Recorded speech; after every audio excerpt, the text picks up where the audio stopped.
listening to the new WPVM LP, Asheville, North Carolina, 1037 on your dial, globally at WPVMFM.org, and on our new app at iTunes or Google Play.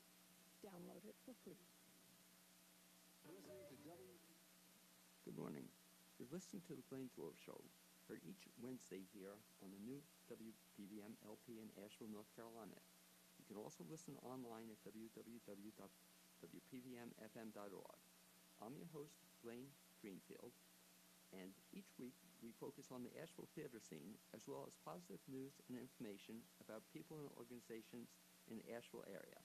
And toward that end, it's my pleasure to introduce my first two guests, Simone Bernhard, and David Hoax.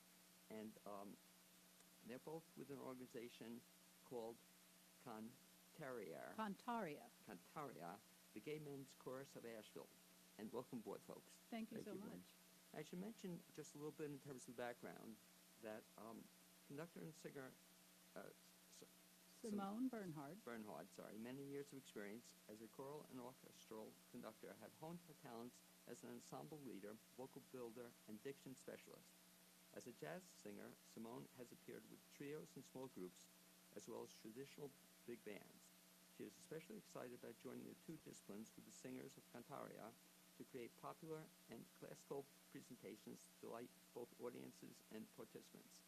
David Hoax is trying to think of which many titles I can introduce you as. He's a professor of English at UNCA. He's also a playwright. He's a poet. He's also one of the founding members of this group, as I understand it. And I guess the first thing I should ask you is, Cantaria, first of all, what's the meaning of the term? Well, Cantaria, I think that the original founders, correct me if I'm wrong, David, had wanted to include cantar, which is the Latin root of to sing. And so they kind of made up a name, Cantaria. And then I did some research into it, and I found out that in current-day Italian, it means someone who lays stone walls. And with the whole stone wall history of the gay rights movement, I thought it was very fitting. Moving forward, I think that we're going to make some changes, but it's been a wonderful umbrella for the group to stand under. I think it's a good to sing, to build walls, I don't know. It's at any rate, that's the history of the word itself. And the group got started, David, when? And tell me a little bit about it. It got started 20 years ago. We're celebrating our 20th anniversary this year. And a man who no longer lives in Asheville, but who will be back to Asheville to conduct his own work during the concert, David Friddle, had the idea of founding a gay men's chorus after the demise of a previous gay men's chorus. And so he not only came up with the name, but gathered his friends around him, who then began to gather. It was like a pearl gathering around to try to say, began to gather enough people to sing. We did our first concert at the at a gay academic meeting at UNCA. So it's been 20 years ago. And so the mission of the group is what? It is widely debated, but when it was founded,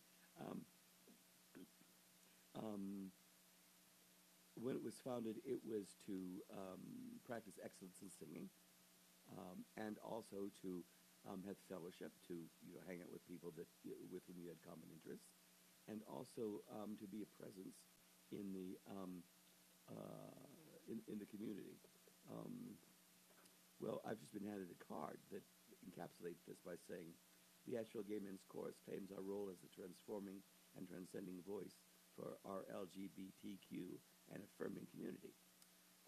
The Asheville Gay Men's Chorus entertains, advocates, and connects community through choral excellence. And so you formed a bunch of years ago. How often do you folks rehearse? We rehearse every Thursday evening from 7 to 9 at the Cathedral of All Souls in Biltmore Village. We have a number of extra rehearsals coming up because of our big anniversary concert that we're rehearsing for. We have auditions twice a year, at the beginning of the fall semester and again at the beginning after the holidays. And so anyone that's interested in auditioning for us, we accept gay men and straight men, anyone who's an ally. You can look at our website, cantariaasheville.org, and there's a link for getting more information about auditions there. And how many men are in the chorus? We vary between 20 and 25. We'd like to build that up, obviously, and I know that there are a lot more very talented singers. 25 that are singing with us now. We will have a number of cast members joining us this weekend, and that's going to bring our voices up to about 50, I believe. So that's very exciting. So if somebody auditions, I guess one of the requirements, they should be able to sing a little bit? They need to be able to sing, yes. It's not necessarily a requirement to read music, but if they can't read music, then they should have a very good ear and a very good sense of musicality.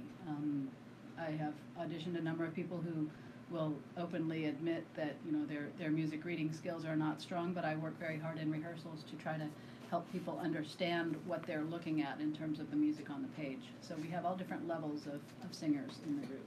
Now, one of the things, David, that's always amazed me, not only in terms of chorus groups, but also in some of the shows and playwriting stuff you do as well, that people can memorize the stuff. And I assume, and one of the things I like about the concert, I assume, is that this stuff is memorized, they're not reading from it? Some is memorized, some is not.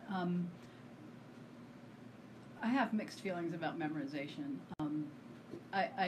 There are some things that can easily lend themselves to being memorized, and there are other things that there's an awful lot going on in the music, and I think it's important to be able to have a reference point, even if people aren't buried in the music.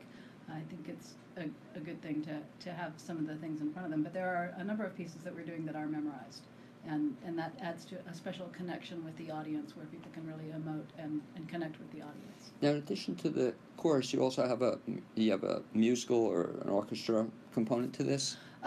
We have our accompanist. We don't have any other instruments for this concert. Other concerts we have used jazz trio.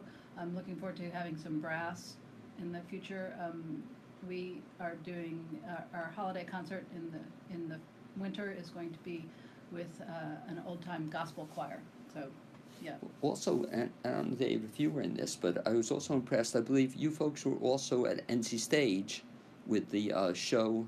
All is Calm. Oh, I love that. And it's a wonderful show. Actually, I believe a couple of years ago, Cantaria did the full production of that, and then last year I stepped in and was the musical director for that show. We had a couple of singers.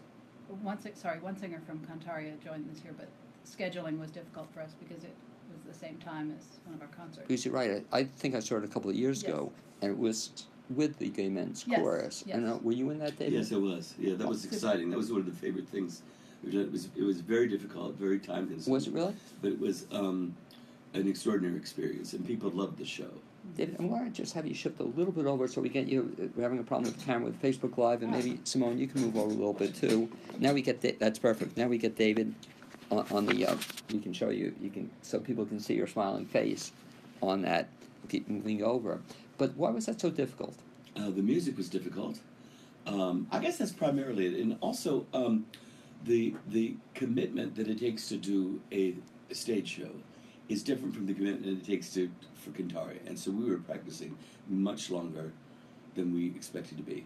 It was a theatrical production schedule rather than a course. 5 shows a week. Yeah. I was going to say that exactly. And the rehearsals were very stringent and sort of different.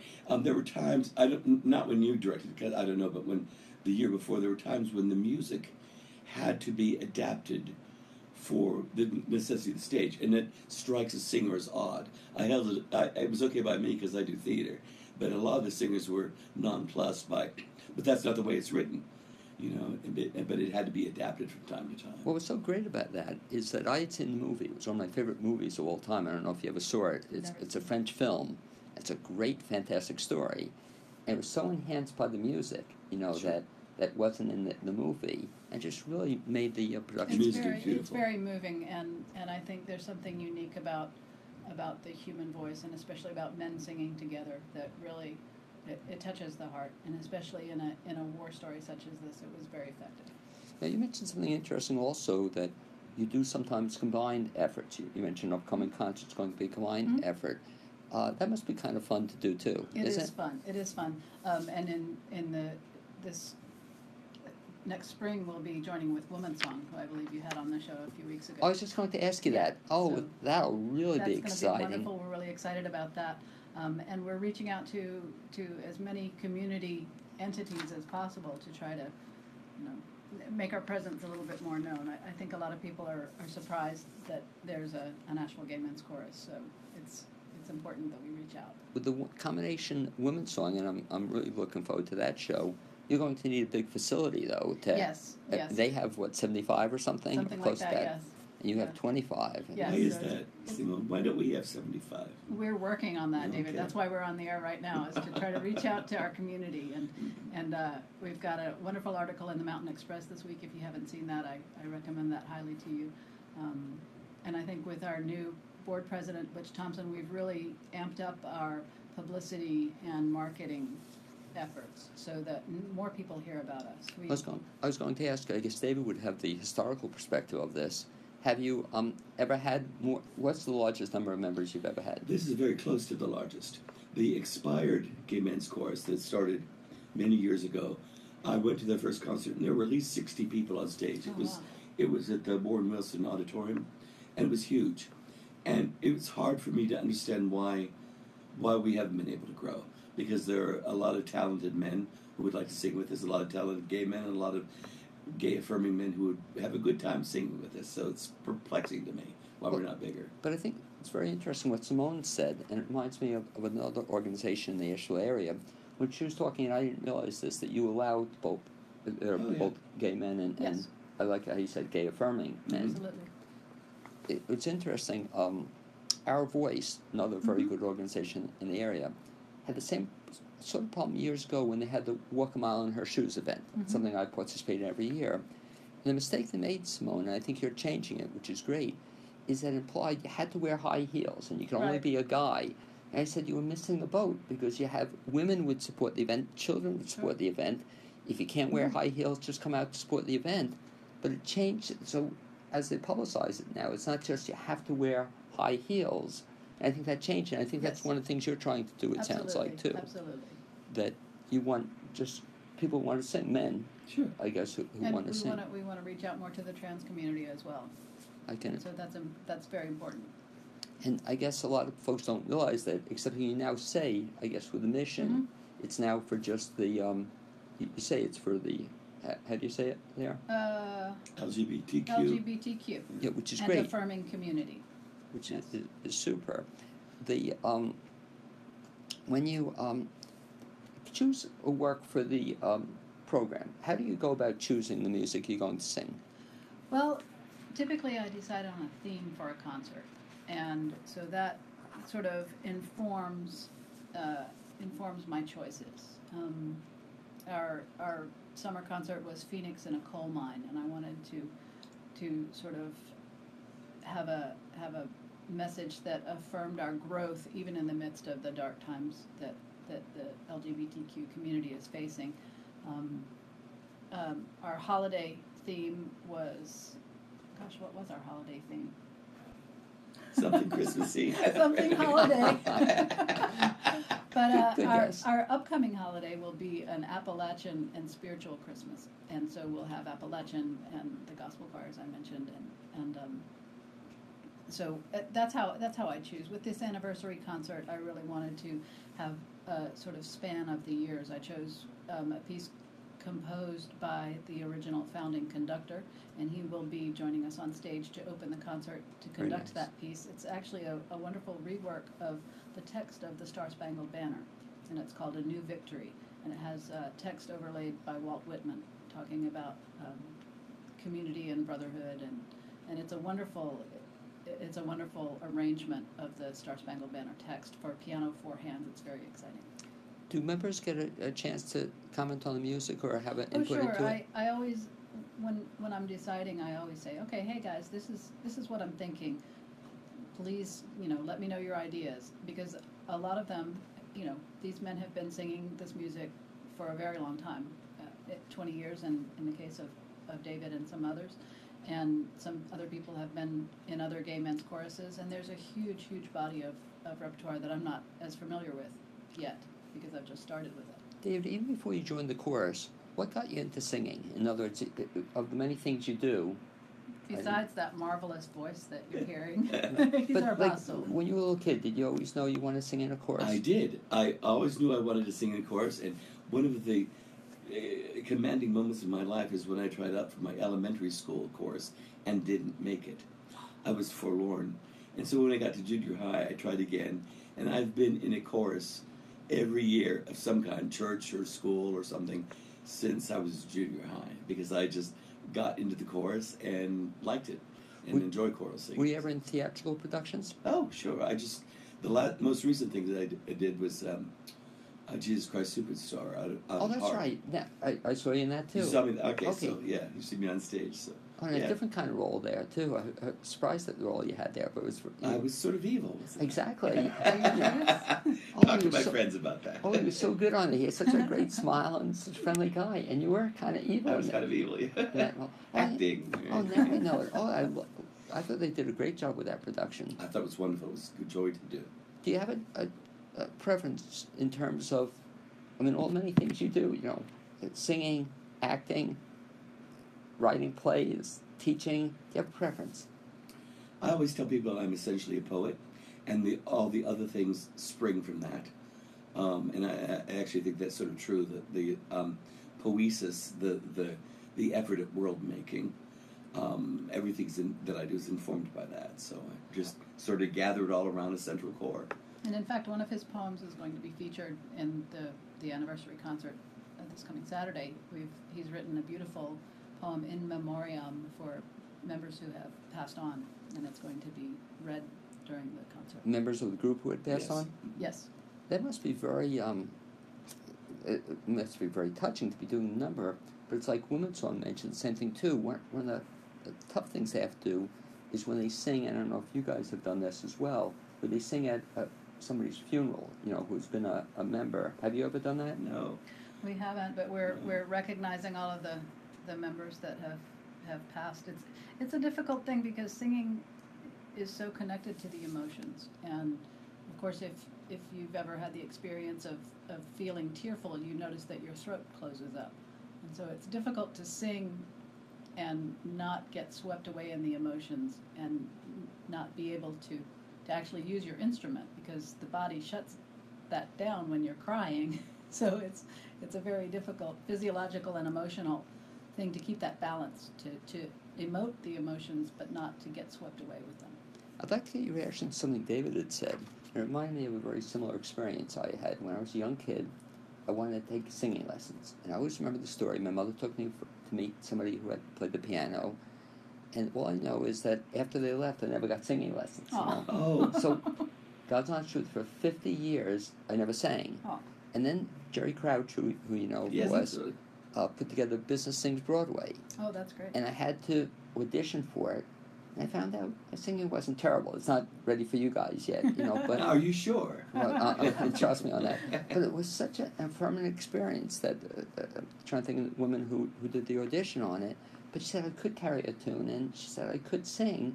What the shame, Simone, and I imagine you have this even when you meet people to audition, that a lot of people have had a negative experience. You came sure. back from it, and they never sing as a result afterwards. Absolutely. And that's a shame, isn't it? It really is. It really is. And I think that everyone can sing, whether they're up to to the standards of singing with a group such as this. That varies. Your mileage may vary with that. But I think everyone can sing. Everyone sings Happy Birthday, and if you can talk, basically you can sing. You may have to sing by yourself because there are certain people that have trouble with relative pitch, but I always encourage everyone to, even if they don't make it into the chorus, I try to be very affirming and point them into some resources that can help them improve their singing and encourage them to keep singing. I never want to shut anyone down from singing because it's really one of the most primal and joyful things a human being can do. I guess that's why they also invented the tambourine. Absolutely. You know? So you And the You triangle. can participate. I would think even for you folks, somebody can't sing and they're really enthusiastic Sure. about it. Or, Well, we're always looking for volunteers and board members, people to help at concerts. And We could have dancers. yes. People who are not singing can dance. There you go. well, let me ask you another thing that if you're going to be doing in one of your upcoming concerts, or if you do this at all, because again, I'm guilty. I haven't seen your group yet, but I've seen other choral groups. Are any of your numbers sing along? Do you do that at all?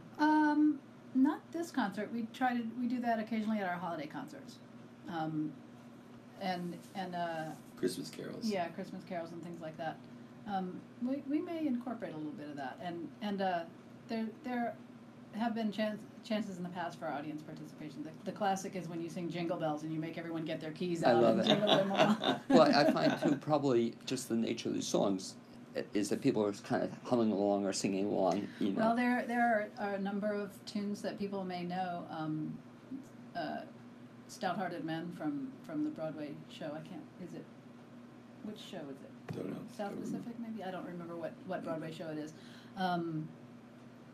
And our small ensemble, Man Treble, is doing Bridge Over Troubled Water. People so will people sing know on that Well, tune. yeah, people, whether you want it or not. Oh, yeah. Right. Oh, yeah. The problem with that, though, Simone, is if you get my brother in the audience, though, he starts belting it out, Right.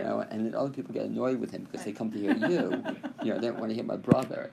So Right. sometimes you want to say, hey, buddy, Yeah. Is your brother in town? We could No. sign him up. No. All right. You don't want my brother in your group as well. So I'm curious, too, learning more about the group. How do you get involved in it, then? Well, I sing at the Cathedral of All Souls, and I heard two folks talking that Cantaria had lost their director and were looking for an interim director. And being a choral conductor of many years, I kind of jumped into the fray and said, hey, that's what I do. And so they needed someone to fill in for a concert that was 3 months away and no music had been chosen, and so they were kind of in a tight spot. So I said, okay, yeah, I'll do that. And we had a wonderful concert, and then they opened the job to, the community. There were several people that auditioned as well, and I applied for the job, and the chorus and board all unanimously chose me. So She was the clear choice. I was Well, I was very going to honored. ask you, David, was Simone the first female conductor? Yes, absolutely. Is that right? Women have conducted, but only like once, and been. There was a time when our actual director did not show up, and one of our board members, who was a fine musician, stepped in for the first song until he showed up. But I think that's the only time we've been conducted by a woman. So Simone came, and I have to say that as far as I remember, that did not cause any ripple in Cantaria. That nobody minded being directed by a woman. So I was proud of us for that. Did I miss something? No, I was Okay. just going to say when I auditioned at my conducting audition in front of the choir, I stood up and said, "Well, guys, I'm not a gay man." There were some gasps. Really? And then I mean they were just joking. And then someone said, "Well, you are now, honey." No, I'm saying I couldn't have known that. Oh, that's really cool. But that's quite an honor, though, to have been the It first. really is. It really is. And I was very pleased that they chose so overwhelmingly, my leadership and musical leadership is really the best way to put it. But they're a wonderful group of guys, and I feel like we've grown musically and together as a community and a family. What's exciting about it, too, is that it also ties into the inclusive nature of what you're doing. It used to be just gay men, but now there are other folks right. who are trying to reach out to. We have one straight man, we have one trans straight man, and we're always reaching out to other people who support us. Some of our board members are non-LGBTQ, but allies. I like that you said allies, and I just discussed this with my wife the other day. You may even have more than one trans man. Absolutely. You don't know. We don't know. Yeah, Which it's possible. is a nice thing about it. Right. It shouldn't have to be. Right. You shouldn't have to wear a badge saying Right. you're trans or gay or whatnot. And part of the issues of being a trans person is the vocal change. When you take hormones to change either from being man The or a coloratura woman. in our case, Right, was it? right. I believe our gentleman was he was actually a mezzo soprano, and then he became a tenor, and he was worried about the change affecting his vocal cords and his voice, and it did. But he's still a wonderful musician and a wonderful singer. He has a beautiful instrument. Well, it's funny. As we're speaking, I'm making a note to share this with a friend of mine, because I have a friend who's trans who loved singing. And when she'd been a female, she was in choral groups and whatnot. And now he's a guy, and hadn't realized that this would be a great opportunity for him. Absolutely. And he just loves singing. But you're right, he's not sure of his voice yet, or that changes. It's a very real phenomenon. And I guess, does it change also as the person gets more into his newfound? Oh, absolutely. You get more used to the instrument. And when I say instrument, I mean the voice. Talk about that also, and I'll ask David, in terms of your experience. Talk about the range of folks you have in terms of age. We would love to have more young people. We have tended to be middle age and onward. We do have several young men who have sung with us recently, and we're just very glad with that. So we tend to be men of a certain age. I put that down to having leisure. That people who are making their lives or beginning their lives don't always have time to go to rehearsals and stuff. So I'm putting that down to we have the time to do it. But we tend to be middle-aged. Am I misrepresenting? No, I think you're right, and we're making a very concerted effort in the coming years to reach out to college communities and to youth groups and to get younger singers to join us, because it's a very important part of community. And I think that a lot of men in the midlife period are used to having a gay chorus presence in their lives, but younger men not so much, because it wasn't really, in a lot of cases, a gay chorus was one of the few places that gay men could be openly themselves. And so I think it's a wonderful community that younger people have not necessarily availed themselves of. And talk about the range in terms of youngest you've ever seen versus oldest you've ever seen. Dear God, am I the oldest? I don't know. I'm 67. I was going to say he's 29. So. It's that. Well, it's like you were saying before. What is it? Definition of old age is anybody who's older than us, or something That's like right, that, yeah. or younger than us. I'm approaching middle age, but right. I say that, or I'm having a birthday coming up, and I don't realize that, that we get older, but. We've had college students. Yes. And, we have one young man again. who's fresh out of college, and we had a couple of college students last semester as well. So we're really reaching out to try to stretch that range. And David, are you you were saying the longest? There are three of us who were there at the beginning. Okay. So there are three of us who've been there for 20 years, and several, I suppose Barry, that came really quickly afterwards. So there are four of us that were there near the beginning. In terms of upcoming events, Simone, if you just talk about what's coming up in the future. This coming Saturday, we've got our 20th anniversary concert at the Diana Wortham Theater, and it's called United in Voice. We're very excited about that. It's at 7:30, Saturday, June 16th. And for tickets, you can visit the Diana Wortham Theater website, and that's DW Theater with R-E at the end, DWTheatre.com. Or just look up Diana Wortham Theater on your handy mobile device, and you'll be able to get tickets to that event. We're having a champagne reception afterwards at the Blue Spiral Gallery. I also have to compliment you for one of the great marketing efforts in that show, or the upcoming show, because I'm at Women's Song Concert, and as I'm at the Women's Song Concert, people are giving out flyers That's wonderful. to the cards. That's where I got the card originally.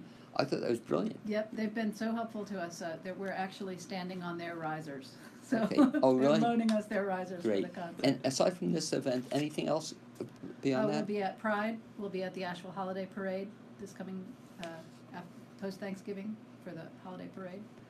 We'll be at Mardi Gras next year. And so we've got a lot of good things coming up. So look around and you'll find your group somewhere. CantariaAsheville.org.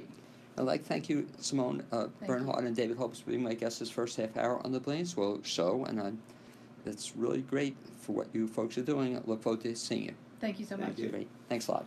And as Simone and David work their way out, I'm going to be welcoming our second guest in just a second, but I'd also like to mention two upcoming events that are coming up in the Asheville area. And the first one is the Full Moon in June benefit, and that takes place on June 29th from 6 p.m. to 9 p.m. The event will benefit the Orchard Home Women Vets, and for tickets, contact the the Aura Home Women Vets.org. AuraHomeWomenVets.org. In addition, I'd like to also talk about another event coming up called the Full Moon in June benefit, and that's benefit. We just mentioned that one, and let's see what else do I want to mention. Nothing else other than to welcome our second guest in the BLAINESWORLD show this morning, and she is Tracy Schmidt. And Tracy Schmidt, first of all, welcome aboard, Tracy. Thank you. Okay, as we're setting up, Tracy, I should mention, is a poet and photographer. I didn't realize you were a photographer also, among other things. And Tracy's first book of poetry, I've Fallen in Love with the World, through Turtle Dove Publications, has 25 five-star reviews on Amazon, and is already in second printing. Her poetry music CD, Returning Home, features Armenian folk singer Marian, and she's showing it, Marian Matosian. It's a hard one. And River Gagarin, the hand drummer who will have an upcoming show. The accompanying the poetry of Rumia Hafiz Yates and her own work. Tracy teaches creative poetry and the sacred arts at such facilities as Julie Cameron's Creativity Camp, North Carolina Center for the Advancement of Teaching, Warren Wilson's Environmental Leadership Retreat, and all around the country and world, as a matter of fact. And Tracy, I think I first met you at a concert, at an event you did at Jubilee. Mm-hmm. And you were with my friend Majo, Mm-hmm. I think, and that's how I first met you. That was a fun show. And I wasn't doing a radio show then, but I said to myself, I gotta get this woman on a show. It was a lot of fun, the first time I ever seen you. Thank you. A question I always ask, how'd you get into poetry? You know, it's a funny story. I have a museum exhibit about Native Americans. It opened for the Olympics in Atlanta. It's been in 18 museums and cultural centers around the Southeast. And I had a client, it was Carol Corey, who started So True Seeds here in Asheville, the only organic seed company in Asheville. And she was a client of mine, and she was kind enough to give me the money to take a sabbatical from work for 2 months to finish a book that went with my Native American museum exhibit. And out of my pen came poetry. It didn't stop coming. I tried to get it to stop coming, and it just kept coming. And so finally I realized that, you know, some part of me wanted to write poetry. Wait, just to back up, you said Carol Curry, is Yeah. it? Is that the Carol Curry I know? C-U-R-I-E? Yeah. Her husband's an attorney? No, someone else. Yeah. Oh, okay, because Yes. I know Carol Curry, I'm Yes. saying, but somebody else very exciting, so just got you to start doing this, Yes. and it hasn't stopped. Right. Yeah. And that must have been kind of an interesting realization for you, that you could write poetry. It was a very interesting realization. I always knew that I could write poetry because I had been writing poetry since I was a child and memorizing poetry since I was a child, but I certainly never thought I would do it, you know, as anything more than a hobby. And I had some friends who found out that I was memorizing the work of Hafez, the Sufi poet, from present-day Iraq, Persian poet, and I was memorizing his work because I was inspired by something that Maya Angelou said, which was that we needed to memorize poetry. They found out I was memorizing Hafez. They asked me to come and recite Hafez to a group of people in Asheville, and I thought, really? Anybody wants to hear someone recite poetry? I just, you know, that was news to me, and so it sort of took on a life of its own. I think partly because we're in a community that supports poetry in just such a beautiful way. And talk about that whole aspect of memorizing poetry, because, again, I seem to remember as a kid I had to remember poetry, or certain teachers Yes. had you memorize poetry. Mm-hmm.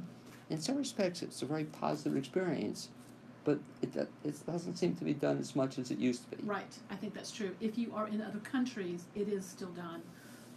But here in the United States, for some reason, we don't do it. And I think it's because we have this idea about poetry that it's very highbrow and that it's very difficult to understand. And so because people have that idea, they think it's sort of beyond them, and then they just step away from it. But what I have noticed is that in the past, I would say 10 years, I have seen poetry really moving into the forefront in the United States. Oprah Winfrey dedicated an entire issue about 5 years ago to poetry. She had Mary Oliver from Massachusetts, wonderful Pulitzer Prize winning poet.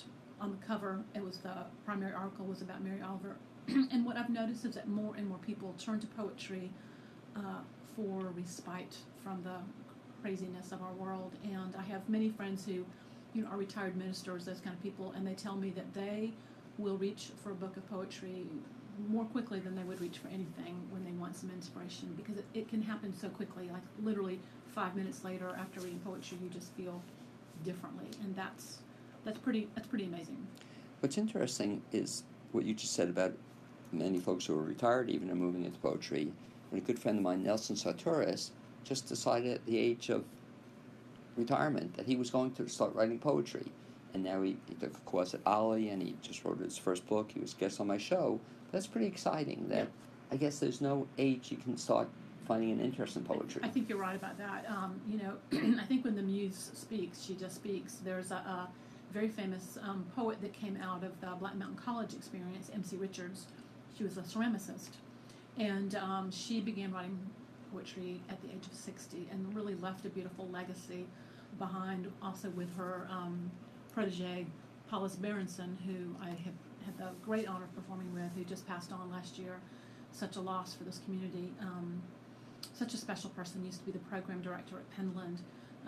It's just so beautiful to see people allowing themselves to find out what they're called to do later in life, because that can be something you can easily feel that you're too old to do, or you're not open to it. How many poems have you written, ballpark? Oh gosh, I have no idea. Couldn't begin to tell you. I have files and files. Do you really? Yeah. And I'm always interested in the process. Are you always thinking about a poem, or what inspires you to write a poem? It varies. Sometimes I eavesdrop on people's conversations when I'm in a coffee shop, and somebody will say something to me, and I'll write it down. I have tons of little scraps of paper that I've stuck here and there, little books, that float in my pocketbook in my car that are filled with lines from poetry. And so I never really know when it's going to happen, but I will say that, and I say this to all the writers in our community, because I know we have a lot of writers, that, the greatest thing is just to show up. At your desk and to see what happens. And I find that when I don't show up, I can't be a vehicle for what wants to be said, so. Do you have a set time when you write poetry? I don't. I would like to say that I do, but I don't. And I'm not quite that disciplined. I find that I have to write when it's quiet. So that typically can be very early in the morning or very late at night, when the rest of the world around me is still, slumbering. That's a good time for me, when the world is a little bit more, quiet than normal. If I can, let me listen, and our listeners listen. You have some of your poems that you'd like to actually recite. Would you like to hear one from the CD? That'd be great if you would, please. And talk a little bit about it. The name of my CD is Returning Home, and this poem is called A Poem for a New Year, and I wrote it actually on December 31st, and I'll just... and we'll show it if I can show the... I have to get used to Facebook Live here, but I'll try to show the... I don't know if I'm showing it, but it's a Returning Home, Tracy Schmidt reads. And this was with River Gregarian, Chris Rosser, Miriam Matosian, wonderful Armenian singer from Canada, Daniel Shambo from Raleigh, and Matthew Cox. Make a list of things you love. Swirling flowers, curled into buds, about to bloom. Your friend's gorgeous hair. Your own soul on fire. Let them reach in and lift the pressing weariness of this world, releasing the false belief that the tender infant that your life is was ever meant to be a burden. Releasing the false belief that the tender infant that your life is was ever meant to be a burden. In this new year, open the tiny buds. Watch them transfer their fragrant joy. Brush one beautiful beautiful strand after another and repeat. Freedom is the open mouth of my life and is everywhere shouting for more. Like a moth, step into the light of your own fire, waiting to burst into flames. Like a prayer. Ready to leave this world more beautiful than when we came into it. One of the things that's really cool about that particular piece, I noticed you also bring in musicians, and talk a little bit about that process. I had the chance to hear the great Robert Bly, who started the men's movement here in the United States. He was here in Asheville, and I saw him at the Diana Worthen Center many years ago. He was playing with Free Planet Radio, who played on my CD, and I had never seen someone do poetry with music, and I thought, well, that is just how that is done. And I later met a lovely man who I was walking in the woods with some people in Brevard, and I was with some alumni from Warren Wilson, and he turned to me and he said, my life so far has been like trying to put a very large love through a pinhole. And I said, oh, that's a good line. Can I have that? So I got his name and number. It turned out it was Sid Jordan, who started the Promet Institute up in Marshall, and it was Sid Jordan who brought Robert Bly here. So there was this lovely circle. One of my favorite poems was inspired by that line, said by Sid Jordan. And so 2 years later, I actually started to perform poetry and just felt like that was just a perfect combination. I think it helps. You know, there's a lot of research that shows that music is one of the quickest ways to link the left and the right hemispheres of the brain. And poetry really engages both of those parts of the brain. And for some people, that's a little bit of a hard transition to pull both of them in. So I think it helps people to listen from both sides of that part of ourselves. And it's one of the great things about poetry to me is that it has the possibility, it doesn't always do this, but it has the possibility to really bypass a lot of the brain mechanisms that we have and go straight to the heart. And there's not a lot of, I think there's something very special about its ability to do that very quickly. Well, what you're saying reminds me of perhaps my favorite poet, and if you consider him, I consider him a poet, but it was Leonard Cohen. Absolutely. And well, first of all, he was a poet before he became a singer. Right. And just when I saw him, he was at Asheville maybe about 8 years ago. It was one of the most impressive concerts I've ever seen. But it was just, he was doing poetry, but the music, and it just really turned me on to Leonard Cohen especially. Yeah. But that's what you're saying. The poetry is one thing, but to combine it with the music, it adds another dimension to it. Absolutely. And apparently there are certain countries where that is just how it's done. They always do it that way. So I think we're a little slow to catch on to that. Well, it's interesting with your experience, and we'll talk about your work with musicians and some other things you've done, but is the process you write the poem and then the music comes, or does the music ever come before the poem? How does that work? Well, I'm not a musician, so I didn't write the music. Right. So I write the poetry, and then I get together with some people, and they just spontaneously make music to the poetry. And years ago, I was very sick, and Corey Pineshane, who started the Chestnut School of Herbal Healing, his wife, Karen Shane, asked me, if you get better, what would your life look like? And I knew, without thinking, I said, I will be traveling around the world with the best musicians I can get my hands on doing poetry. And so that's really coming true, which I'm so grateful for. And so I find that when you're working with really accomplished musicians, you don't even really need to rehearse almost. They just tune into that poetry and they run with it. And then you combine the rhythm of the poem with the rhythm of the music, and it's just this fabulous combination. We do rehearse typically, but they're just natural allies. Have you ever heard music that you thought to yourself that could be a poem, or that could lend itself to being part of a poem? Absolutely, yeah. Which is kind of an interesting Yes. process. Yes. Talk about the musicians you use, and I'm going to have you segue into another poem. But when you choose musicians, what are you looking for? I'm very inspired by music from the Middle East and from India. probably because Rumi and Hafez were my doorway into poetry. I had a chance to see Daniel Ladinsky, who's one of the primary Hafez translators, perform here in Asheville at Malaprops, and it really opened poetry up for me in a way that nothing had ever done before. So unfortunately, we have a lot of musicians who really are inspired by that kind of music. And so July 1st at Whitehorse, Black Mountain, I'll be performing with Nagmed Faramand, who is a Persian percussionist. She plays a daf drum, and daf drums are Middle Eastern hand drums that have chain mail around them. They're traditionally used for Sufi meditations and Sufi dances. And her father was Mahmoud Faramand, who is one of the most famous Iranian percussionists in the world. And she has literally traveled around the world performing. She just performed with Tafel Music, which is one of my favorite classical musical groups from Germany. And she lives in Canada now, and she is coming in for the Asheville Percussion Festival. So she and I will be performing together July 1st, which is a Sunday night, 7:30, Whitehorse, Black Mountain.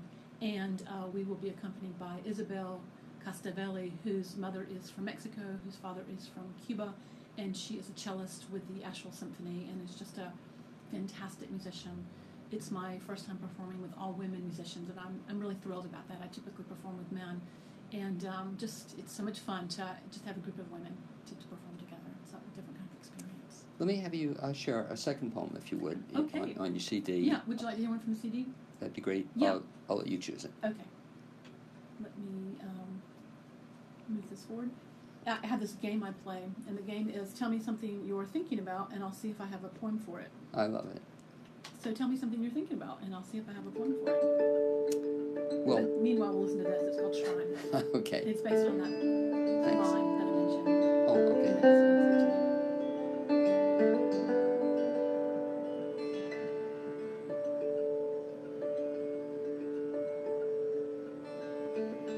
My life so far has been like trying to put a very large love through a pinhole.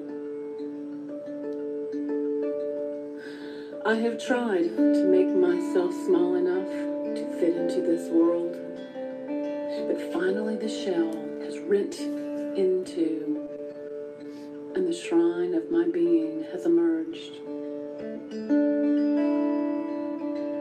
We are guided home on an invisible thread.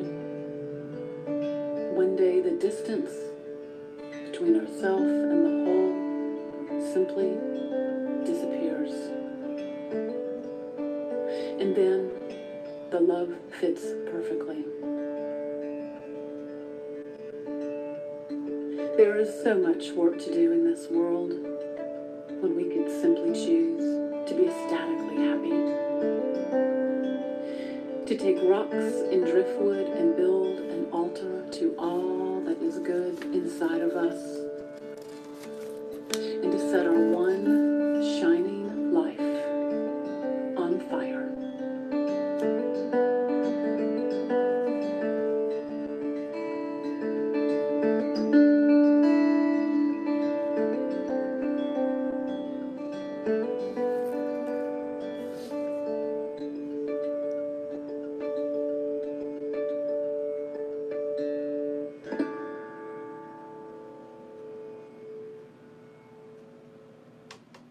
That was Chris Rosser from Free Planet Radio performing with me, who actually recorded the CD. What's amazing about that particular poem, as I'm listening to it, the music seems to have been just almost commissioned for the I know. poem. It's And lovely, just, isn't it? they Yeah. just did that Yeah. off the top of the spur. Yeah. Wow. Yeah. That's Yeah. just really, I'm saying, how'd they come up with it? I know. But Such great musicians. That's how they do that. They just, he plays oud and dotar from Turkey and in India, which is why I chose him to come. It's really beautiful.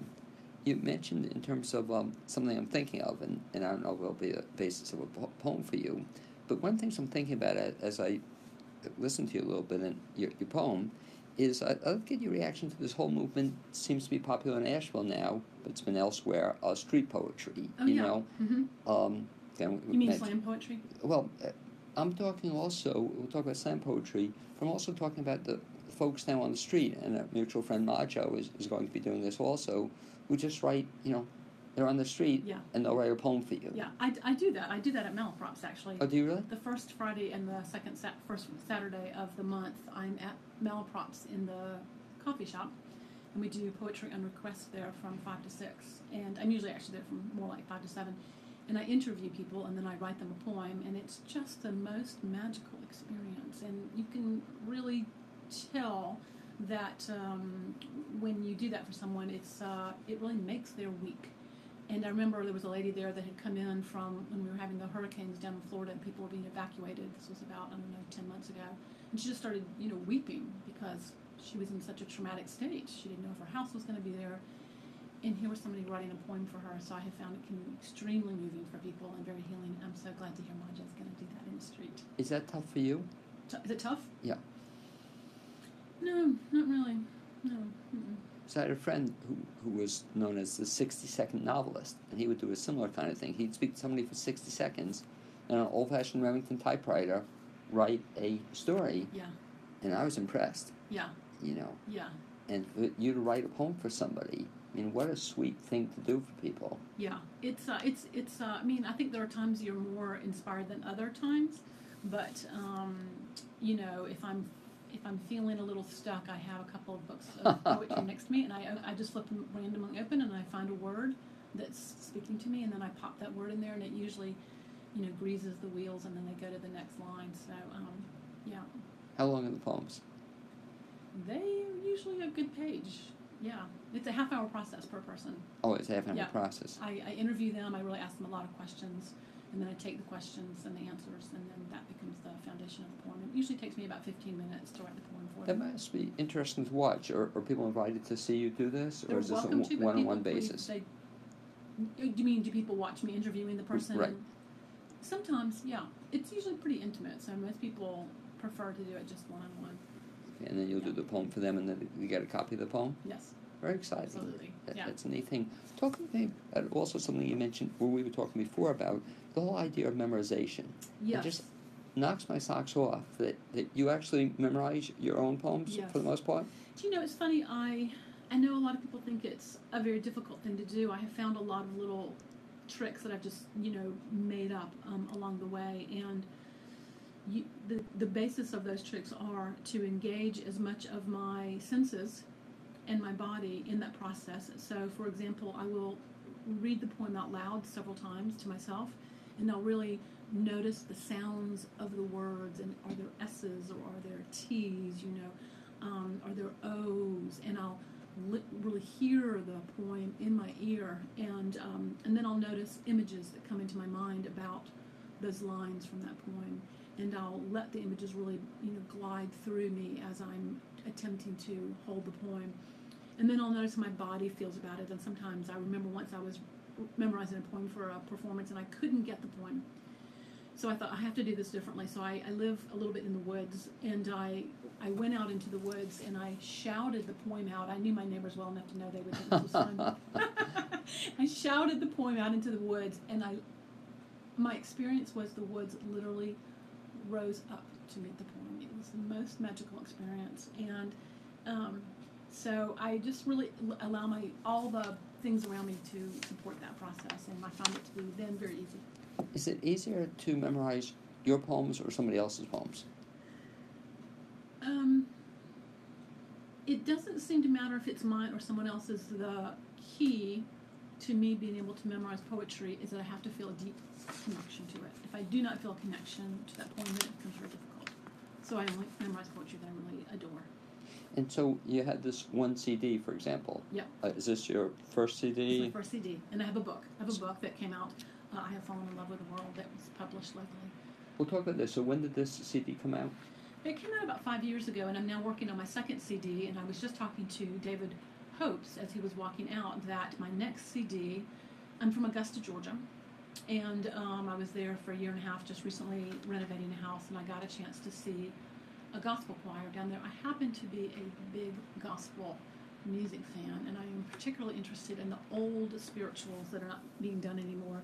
So I'm going to be recording it with a gospel choir from Augusta, Georgia, and David and Simone just mentioned that they were going to be doing gospel and Right. spiritual. So I said, y'all come in, please play with me, because I just love that kind of music. I think there's something about, there's a yearning quality to Middle Eastern music that I particularly am very fond of, and a yearning quality to Middle Eastern poetry, like Rumi and Hafez.